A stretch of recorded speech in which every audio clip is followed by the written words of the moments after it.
Alors je suis venue ici dans un premier temps pour présenter mes travaux de thèse et concourir au prix Jeune chercheur alpin, et bien sûr aussi pour découvrir de nombreux autres angles d'approche dans le même sujet, en fait, les Alpes. Durant ma thèse, j'ai travaillé à l'élaboration d'une méthode de diagnostic de vulnérabilité sismique à grande échelle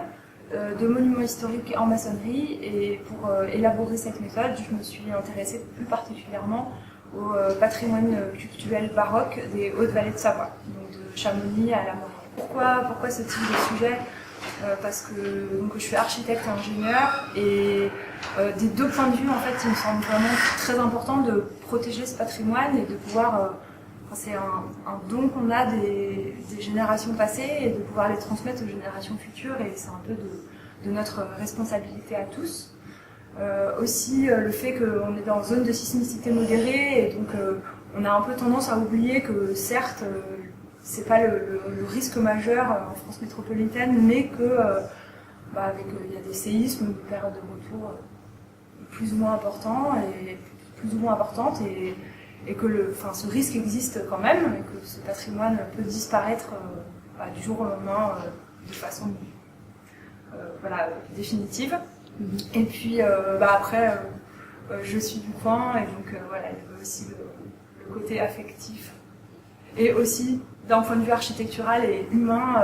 vraiment ce patrimoine baroque, c'est vraiment un trésor qui est assez peu connu, qui est mis en valeur partiellement par les chemins du baroque, mais dans les chemins du baroque, il y a quelques dizaines de bâtiments, alors qu'en fait, il y a plus de 200 ouvrages qui sont concernés par cette appellation. Donc la prochaine étape pour moi, personnellement, ça serait de pouvoir continuer à travailler dans ce domaine, alors pas forcément sur ce patrimoine-là, mais sur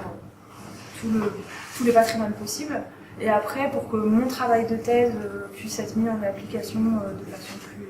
pratique, pragmatique, je pense qu'il faut qu'il y ait aussi une prise de conscience des communautés, des communes, des associations, du trésor qu'ils ont entre leurs mains, et puis du fait que